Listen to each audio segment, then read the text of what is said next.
Welcome to C S academy. आज का जो हमारा टॉपिक है control structure in C plus plus. Okay, चलिए स्टार्ट करते हैं। What is control structure? Control structure basically जो है जितनी हमारे पास प्रोग्रामिंग लैंग्वेजेस हैं उनका एक मेन पार्ट है।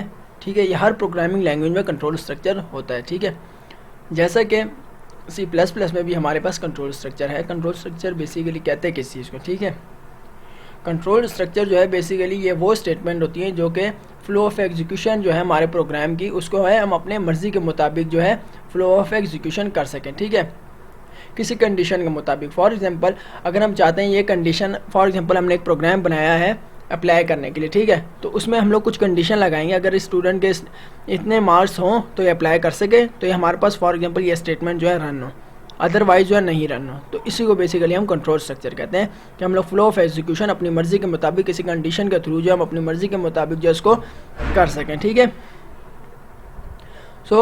ये जो है हमारे पास कंट्रोल स्ट्रक्चर, ये बेसिकली हमारे पास 3 काइंड्स ऑफ कंट्रोल स्ट्रक्चर है। ठीक है, एग्जीक्यूशन फ्लो जो है इसको भी हम स्टडी करेंगे स्टेप वाइज सबको। ओके, कंट्रोल स्ट्रक्चर जो है ये इंप्लीमेंट होता है प्रोग्राम में लॉजिकली। ठीक है, तो इसकी डिफरेंट टाइप है हमारे पास। चलिए देखते हैं कौन कौन सी कंट्रोल स्ट्रक्चर की हमारे पास टाइप है।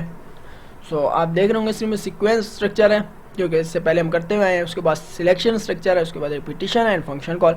अब इनको हम जो है 1 बाय 1 देखते हैं बेसिकली ये होते ही क्या। फर्स्ट वन जो हमारे पास सीक्वेंस स्ट्रक्चर है। सीक्वेंस स्ट्रक्चर जैसे कि हम पिछले प्रोग्रामिंग में करते हैं, सिंपल सा जो हम प्रोग्राम बनाते थे स्टेप वाइज एक एक स्टेटमेंट जो हमारी कंपाइल होती थी। ठीक है, इसमें कोई कंडीशन नहीं होती। ठीक है, जैसे कि हमने एडिशन वाले प्रोग्राम किए, सब्ट्रैक्शन वाले किए, ठीक है, कोई वैल्यू हमने प्रिंट करवाई तो उसमें हमारे पास क्या था, सारी स्टेटमेंट 1 बाय 1 जो है कंपाइल हो रही थी। ठीक है, या रन हो रही थी, उसमें कोई कंडीशन नहीं थी। ठीक है, फ्लो ऑफ एग्जीक्यूशन जो थी वो सिंपल सी थी। ठीक है, सीक्वेंस मोड थी सारे हमारे पास, जैसे कि आप इस फ्लो चार्ट में देख रहे होंगे। फॉर एग्जांपल ये स्टेटमेंट 1 रन होती थी, फिर स्टेटमेंट 2 रन होती थी, फिर स्टेटमेंट 3 हमारे पास जो है रन होती थी पिछले प्रोग्रामिंग में। यही सिंपल सा हमारे पास सीक्वेंस स्ट्रक्चर है। चलिए देखते हैं नेक्स्ट वन हमारे पास सिलेक्शन स्ट्रक्चर है, जो कि बहुत इंपॉर्टेंट है, जो आगे वाली वीडियोज़ में हम इसको प्रैक्टिकली देखेंगे। ठीक है, प्रोग्राम के थ्रू, और इसकी डिफरेंट से हमारे पास सिलेक्शन स्ट्रक्चर में आ जाती हैं। ठीक है, सिलेक्शन स्ट्रक्चर कहते हैं किस चीज़ को? सिलेक्शन स्ट्रक्चर वो स्टेटमेंट होती हैं, सेट ऑफ स्टेटमेंट होती हैं जो कि एग्जीक्यूट होती हैं किसी कंडीशन की बेसिस पर। ठीक है, जैसा कि मैंने बताया कंट्रोल स्ट्रक्चर के एक टाइप है सिलेक्शन स्ट्रक्चर। इसमें बेसिकली वही काम होता है, किसी कंडीशन के थ्रू अगर हम चाहते हैं ये स्टेटमेंट जो है, अगर किसी स्टूडेंट, अगर हम कंडीशन लगा दें कि अगर स्टूडेंट के 70% से अबव मार्क्स हो तो उसकी GPA शो हो, अदरवाइज़ ना शो हो।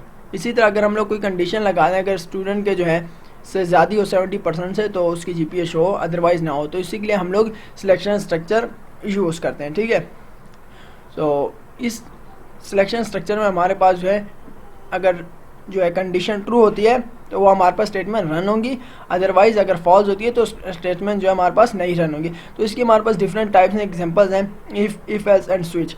इनको भी हम आने वाली वीडियोज़ में प्रैक्टिकली देखेंगे। ठीक है, आज के जो हमारे लेक्चर सिर्फ हम इनको थ्योरेटिकली कंसेप्ट क्लियर करेंगे। ओके, ये आप इसका फ्लो चार्ट देख रहे होंगे स्क्रीन पर, जैसे कि आप देख रहे हैं कंडीशन अगर ट्रू होती है तो सेट ऑफ स्टेटमेंट जो है रन होंगी। ठीक है, सारी, अदरवाइज अगर फॉल्स होती है तो स्टेटमेंट जो है आफ्टर जो कंडीशन के बाद हैं अगर हुई तो रन होंगी, अदरवाइज़ नहीं होंगी। ठीक है ना, अगर कंडीशन फॉल्स होती है तो स्टेटमेंट जो है नहीं रन होती, अदरवाइज ट्रू होती है तो हमारे पास रन होंगी। ओके, इसका सिंपल सा flow chart. Okay, next one हमारे पास है रिपीटिशन स्ट्रक्चर।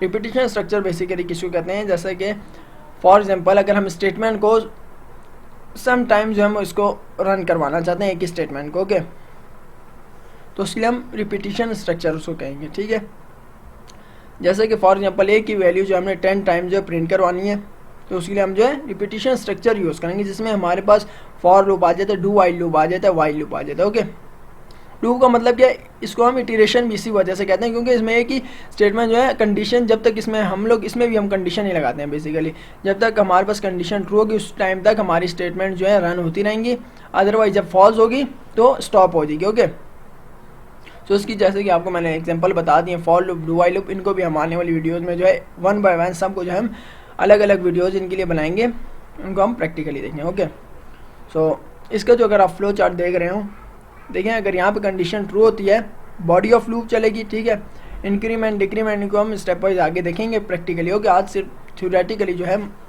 कंसेप्ट क्लियर करेंगे, ठीक है। अगर कंडीशन ट्रू होती है, देखिए नीचे स्टेटमेंट हमारी रन होंगी, उसके बाद दोबारा जो है लूप ऊपर जाएगा, कंडीशन ट्रू होगी तो दोबारा रन होगी हमारी वही वाली स्टेटमेंट्स। अगर कंडीशन फॉल्स होती है तो एग्जिट हो जाएगा, ठीक है। तो इसका सिंपल सा फ्लो चार्ट है।